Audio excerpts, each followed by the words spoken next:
What if I told you that right now, as you're listening to this, your physical heart is actually sending more instructions to your brain than your brain is sending to your heart, Oh, man, it's wild. right? And like, what if I told you that a huge portion of what you consider to be your rational, logical thinking, you know, the pros, the cons, all that careful analysis, is actually just your brain desperately trying to rationalize a decision that your chest has already made? It completely inverts the unspoken rule of modern life, doesn't it? I mean, we operate on this universally accepted premise that the thinking mind is the ultimate CEO of reality. Yeah. Like, we are basically trained to believe that if you just think hard enough, or if you just analyze the data perfectly, you can logic your way through absolutely anything. Exactly. We treat the brain like this invincible supercomputer. Yeah. But today, for you listening, we're going somewhere the mind literally cannot follow on its own terms. I love that. Welcome to today's deep dive. We have this incredible stack of sources in front of us, spanning ancient philosophy, developmental psychology, and some truly mind-bending neurocardiology. Oh, the science is fascinating. It really is. And our mission today, to explore the heart. And I need to be super clear right out of the gate here. We are not talking about the heart as a poetic metaphor. This isn't some soft greeting card sentiment. No, not at all. We are looking at the heart as a living biological intelligence, a sovereign center of perception. Right. We're exploring practical, grounded wisdom about this organ of knowing that, honestly, most of us have been systematically trained to override. And more importantly, we're going to break down the mechanics of how you can actually reverse that override. Okay, let's unpack this, because calling a deep dive into the heart a rigorous intellectual and biological exploration, it might sound like a contradiction to some people. Oh, totally. And I think that contradiction really starts with one specific, highly misunderstood word that we encountered over and over again in the sources. Surrender. Yes, surrender. Yeah, surrender carries a tremendous amount of cultural baggage. I mean, in our modern vocabulary, to surrender is to lose, right? It's waving the white flag. Giving up. Exactly. We live in a world that is obsessed with winning via strategy and mental dominance. So surrender has been entirely reframed as weakness, as passivity. Like it's the absolute last resort of someone who has simply run out of options. But the sources we're looking at point to a completely different, much older current running beneath that modern narrative. In the ancient lineage, surrender isn't defeat at all. No. It's an alignment with life. It's defined as the gesture by which a smaller will releases into a larger one. Which is the underlying mechanism that makes genuine contact with reality possible. I mean, you cannot genuinely touch something you are actively trying to dominate. That's a great point. You know, you cannot truly receive what you are micromanaging. So in this older understanding, surrendering isn't the end of your agency. It's the beginning of a completely different kind of agency, one that actually moves with the current of life rather than fighting it. And the reason we fight it so hard, I think, comes down to how the mind is built. Hmm. Like the mind is a brilliant tool, obviously, but it operates sequentially. Yes. It works with categories, with the past, with patterns it has already mapped out. Mm. It is exquisitely designed for navigating the known. But relying only on the mind is like trying to navigate a brand new, unmapped city using only a GPS programmed with the streets of your hometown. That's a perfect analogy. Right, you're going to crash. When the mind hits unprecedented territory, it just crashes. Yeah, when you ask the mind to guide you into genuinely new territory, say an unprecedented grief or a profound new love, or even a creative project that has no precedent, the mind panics. Totally panic. It begins to iterate anxiously through everything it already knows, frantically looking for a match that simply does not exist. And everyone listening knows exactly what this feels like. Think about the last time you had to make a really major life decision. You probably did what we are all taught to do, right? Yeah. You made a pro and con list. Oh, the classic pro and con list. Exactly. You wrote down all the data. And logically, the pros won. The job pays more, the relationship checks all the boxes, whatever it is. Yeah. But when you look at the final tally, your stomach completely drops. Your chest tightens. Because the mind says go, but the body is screaming abort. Yes. When the mind just sits there recalculating, completely confused because, hey, the math checks out. And that bodily response, that drop in the stomach, that tightening in the chest, that is where the heart comes in. The heart perceives holistically and immediately. It doesn't need to be sequential. Right. It can hold a paradox without needing to resolve it into a neat category. It registers the truth of a situation before the mind has even begun to assemble an argument for or against it. What fascinates me is that human beings have known this for millennia, Mm. long before we had the scientific vocabulary to explain it Okay, biologically. absolutely. I mean, instead of looking at 5 different ancient cultures really quickly, I want to drill down into 2 examples from the sources that really illustrate how seriously this was taken. Like, look at the ancient Egyptians. Mm-hmm. When they depicted the afterlife and the weighing of souls, they didn't place the mind on the scale against the feather of Ma'at, which represented truth and cosmic balance. They placed the heart. Yeah, the Egyptians literally discarded the brain during mummification. They scoop it out believing it was mostly useless filler, while the heart was carefully preserved as the seat of intelligence and identity. The heart was what answered for the life you lived. Wow. And you see a similarly profound application in traditional Chinese medicine, which isn't just ancient poetry, it's a functioning clinical system. Yeah. The sources talk about how the heart houses the Shen, which translates roughly to the mind or spirit of a person. Exactly. And if a patient comes in with severe anxiety or insomnia, the practitioner doesn't just treat the head, they look at the heart. Right. The belief is that if the Shen is unsettled, if the heart is not resting, the person cannot find peace no matter how much they try to, think their way out of it. So these cultures, completely independent of one another, were pointing at an observable reality of the human condition. They were recognizing a sovereign center of perception that dictates our state of being far more than our thoughts do. Yep. But the beauty of where we are today is that we don't have to rely solely on ancient texts to prove this. We have contemporary biology. Yes, we do. Okay, so let's get into the hard science. Because I have to admit, as I was reading through the sources on neurocardiology, my inner skeptic was screaming. Oh, I'm sure.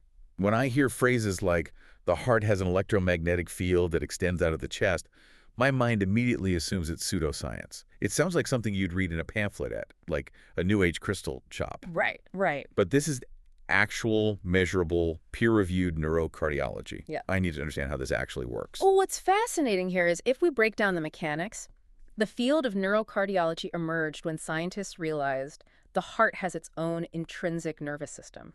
We are talking about roughly 40,000 sensory neurites, essentially, neurons living inside the human heart. This system is so complex that it can learn, remember, and make decisions completely independently of the cerebral cortex. Wait, really? The heart has its own memory. It isn't just a mechanical pump. Not at all. It is a highly sophisticated sensory organ, and its communication highway with the brain is the vagus nerve. Oh, okay, I've heard of that. Yeah, and for a long time we assumed the brain was the commander, sending orders down the vagus nerve to tell the heart how to beat. But the neurological traffic is actually overwhelmingly ascending. Meaning going up. Exactly. Up to 80% of the nerve fibers in the vagus nerve are carrying signals from the heart up to the brain. And these signals bypass the frontal lobes, the logical part of your brain, and go straight to the medulla, the amygdala, and the thalamus, the emotional processing centers. So my heart is directly altering my emotional reality before my conscious mind even gets a say in the matter. It is dictating what your brain perceives. If the heart sends a chaotic signal, the brain's cognitive functions are inhibited. You literally cannot think clearly. Wow. But if the heart sends a coherent signal, cognitive function improves. Now, regarding that electromagnetic field you were skeptical about? Yeah, the crystal shop stuff. Right, well, this is just basic physics. The heart is the most powerful electrical generator in the body. Every time the heart muscle contracts, it generates an electrical field. And because it's such a massive muscle compared to the brain, the field is bigger. Much bigger. The heart's electrical field is about 60 times greater in amplitude than the electrical activity generated by the brain. And this generates an accompanying magnetic field. Okay. Using incredibly sensitive magnetometers, specifically SQUIDE superconducting quantum interference devices, scientists can measure the magnetic field of the human heart extending up to 3 feet outside the physical body. Wait, 3 feet? 3 feet. Meaning, if I am standing next to someone, my heart's magnetic field is physically overlapping with theirs. My physical heart is literally perceiving the relational field of a room before my brain has even started analyzing the social dynamics or, listening to the words being spoken. That is incredible. It explains the physical mechanics behind intuition. Your heart is processing environmental and relational data through frequency and electromagnetic interaction, and sending that data up to your brain to be interpreted. Okay, so the biology is undeniably real. But that actually makes me kind of angry. to be honest. How so? Well, if I have this highly sophisticated multi-foot sensory radar with 40,000 neurons literally beating in my chest, why do I spend 95% of my day completely cut off from it? Like, why are we all walking around trying to logic our way through life if we have this built-in compass? Because that connection is systematically trained out of us. The sources detail a psychological concept known as heart bypassing. And it's crucial to understand that this disconnection isn't an accident, and it doesn't mean you are broken. It is a learned survival mechanism that begins very early in childhood. Let's walk through how that override happens. Yeah. Because the sources outline these heartbreakingly common, everyday scenarios. Like a child is crying because they dropped their ice cream, or they feel a sudden, intense sadness they can't articulate. Yeah. And they say, I am sad, and an adult responds, you have no reason to be sad, you're fine. Or the child feels a weird vibe from a relative and says, I don't like them, this doesn't feel right, and they were told, stop making a fuss, give your uncle a hug. Right. Think about what is happening in the child's nervous system in those moments. The child has an undeniable felt sense of reality in their chest. Yeah. But the giant, powerful adults who control their access to food, shelter, and love are telling them that their internal signal is false. If a child's emotional truth is consistently corrected or dismissed or punished, they cannot afford to trust it. They learn that relying on the heart is dangerous. So my brain steps in to protect me. It acts like a terrified helicopter parent refusing to let my heart cross the street alone because it can't guarantee the outcome. Exactly. The brain says, okay, the internal signal gets us in trouble. From now on, we rely on external data. Right. We calculate what the adults want, we perform what is acceptable, and we just ignore the chest. The brain takes over as the filter. You learn to mediate your entire inner life through the intellect, determining what is permitted to be felt based on logic and societal rules. Wow. By the time most people reach adulthood, this training is so ingrained that it feels like their natural personality. We develop this extraordinary, tragic capacity to intellectualize our emotional lives. The analogy that came to mind reading this was a museum. We treat our emotional lives like a high-end museum exhibit. Oh, I like that. We take our raw pain, our intense joy, Yeah. our messy intuition, and we put it behind thick, bulletproof glass. And the thinking mind plays the role of the articulate tour guide. It walks around the exhibit, pointing at our trauma, explaining the psychological origins of our grief, using therapy buzzwords. But it never actually touches anything. We become highly skilled at narrating our wounds without ever feeling them. And the bulletproof glass in that museum isn't just there to keep you safely distanced from the pain. It's there because your mind genuinely believes that if the glass breaks, the exhibit will destroy you. Right. The mind constructs these sophisticated frameworks, sometimes intellectual, sometimes even spiritual frameworks, to ensure you never have to face the raw animal reality beating in your chest. But again, if you do this, it's not a failure of your intelligence. You learned how to survive in a world that prioritizes the sequential mind. But survival isn't the same as living. So having diagnosed this architecture of avoidance, how do we actually dismantle the glass? Right. How do we practically return to the heart? The sources break this down into 3 highly demanding requirements to reverse our childhood training. Requirement number 1, a willingness to slow down. This comes down to recognizing the different time signatures of the brain and the heart. The mind moves at the speed of thought, which is blindingly fast. So fast. It is constantly projecting into the future or analyzing the past. The heart, however, moves at the speed of feeling. It only exists in the present moment, and it requires a different kind of atmospheric space to be perceived. The sources talk about the noise-to-signal ratio. Yeah.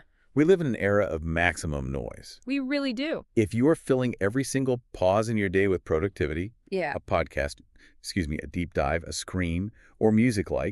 if you fill your commute with audio, just so you don't have to sit in silence, you will never hear what the heart is saying. Exactly. Because the heart is not loud. It doesn't scream over the noise to get your attention like the anxious brain does. It just waits. It waits. And if you never create the quiet conditions for it to be heard, that unexpressed signal eventually finds other routes. It manifests physically. Yeah. It becomes chronic inflammation, physical illness, or pervasive numbness. Or it manifests as that vague, haunting sense that something essential is missing, even if your life looks completely perfect on paper. The heart's unmet need to be heard becomes this low-grade hum of dissatisfaction. Yes. Which leads right into requirement number 2, which I think is the hardest pill to swallow for the modern educated adult. A tolerance for not knowing. Oh, yeah. The heart rarely speaks in declarative logical sentences. Yeah. It doesn't give you a five-point plan. It speaks in a felt sense, a bodily yes or no that arrives without any rational justification. And to navigate by that felt sense, you have to cultivate a willingness to look completely irrational to the outside world and even to yourself. Okay, let's say I managed to slow down enough to actually hear this quiet signal. The problem I immediately run into is that the signal makes zero logical sense. There's no data attached to it. Here's where it gets really interesting. In our data-driven world, we are taught to demand proof before we trust anything. Show me the data, then I'll invest. But the sources suggest the heart requires the exact opposite sequence. The mind demands proof first. It wants a guarantee of safety before it takes a step. But the heart says, trust first. Trust first. Verification is entirely downstream of contact. You have to make the choice, leave the job, start the project, and the relationship based strictly on the felt sense. And only after you take the step does the reality of the situation reveal itself to confirm what the heart already knew. Man. The mind finds this intolerable because it requires relinquishing control. You have to jump before the net appears. Which brings us to the third requirement, and this is where the real heavy lifting happens. The courage to feel what is actually there. Yes. Not what you wish was there, not what would be spiritually enlightened or socially acceptable to feel, what is actually there. When you finally remove the bulletproof glass in that museum, what is waiting for most adults is a massive backlog. Decades of unacknowledged material. It is often pure rage. It is profound oceanic grief. It is ancient longing or a foundational fear that has been compressed into the chest cavity for so long that you mistake it for your body's natural resting state. The sources refer to this backlog as the architecture of emotional avoidance, and it's built on that childhood illusion we discussed earlier. When a child experiences a massive emotion, their nervous system falsely believes it will be annihilating. Exactly. The child thinks, if I actually feel this grief, I will literally drown in it. If I let this rage out, it will destroy me and everyone around me. And for a small child without emotional resources, that feels like a biological fact. But the reality is you are no longer a child. You have an adult body with an adult nervous system and an adult capacity for witness. You have the biological resources to metabolize those feelings without being destroyed by them. But you have to grant the heart full, unfiltered permission to express them. This leads to a concept from the sources that completely shifted my understanding of how emotions work physically. Resisted feeling calcifies. Allowed feeling completes. The physics of that are so important. Emotion is literally energy in motion. When a feeling is resisted, when the brain steps in and says, we're not allowed to feel this, that energy calcifies. It freezes. It freezes in the amber of non-acknowledgement. It stays lodged in your chest in exactly the same raw state it was in when you locked it away forever. But feeling that is allowed moves. Have a natural arc. Yes. The grief you actually let yourself grieve does not go on forever. It peaks, it moves through the body, and it dissipates. The rage you let yourself physically feel does not consume you. It burns hot, does its job, and leaves. What moves transforms. So surrender, returning to where we started, is fundamentally a practice of completion.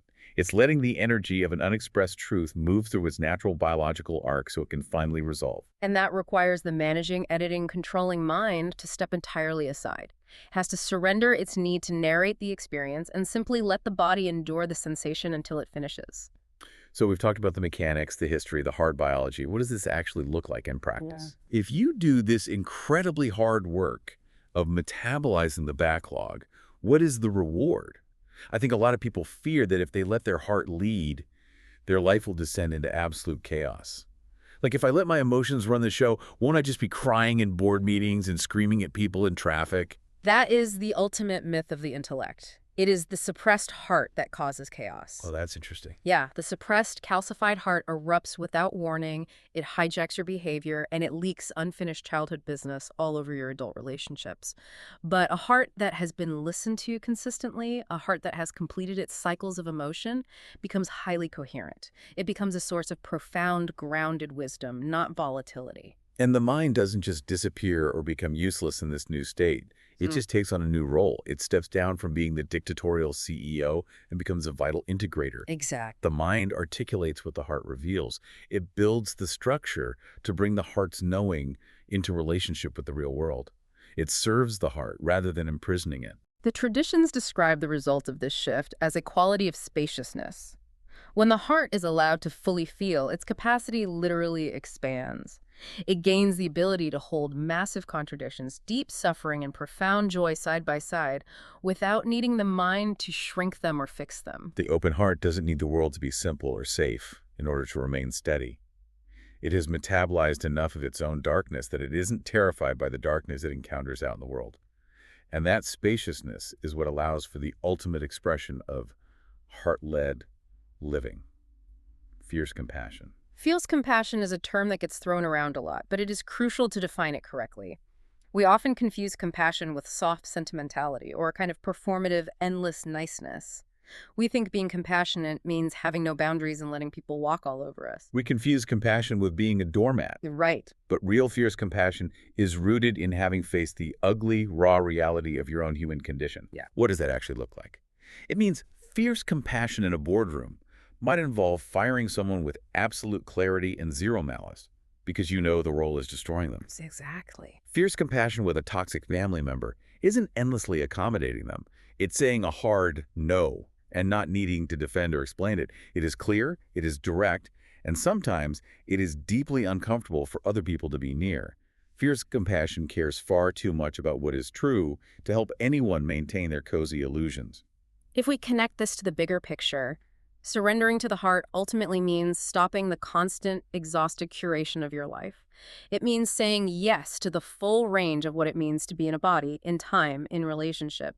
It is agreeing to be fully alive in all its messy, indistinguishable beauty and pain, rather than just narrating it from a safe distance. Bringing it all together for you listening, the most beautiful takeaway from this deep dive is the realization that you don't need to be perfectly healed to start this process. You don't need to reach some elite level of spiritual development or meditate for thousands of hours. No, not at all. The heart is already there. It is already beating its patient signal with its 40,000 neurons right into the center of your existence. It is simply a moment-by-moment practice of returning your attention to the center of your chest, putting down the pro and con list, and letting what is actually there be true. And as you practice that return, I want to leave you with one final thought to chew on, drawing on that neurocardiology data we explored earlier. Okay. If our physical hearts are continuously generating magnetic fields that extend 3 feet outward, and our thinking minds are entirely unaware of this happening, what is actually going on when you walk through a crowded room or take a seat on a crowded subway? Oh, wow. Long before your conscious mind registers a stranger's face or judges what they're wearing, your heart's field is already physically overlapping with theirs. It is communicating in a silent, ancient language of frequencies and amplitudes. So the next time you feel an inexplicable vibe from a stranger on a train, or an instant magnetic pull towards someone you've just met, ask yourself, is your brain just making a random guess based on social cues? Or did your heart just finish a profound conversation? It turns out, when you are dropped into the unmapped territory of human connection, you don't need the GPS of your mind. You already have a sovereign center of perception, and it knows exactly where it is. Thank you for joining us on this deep dive.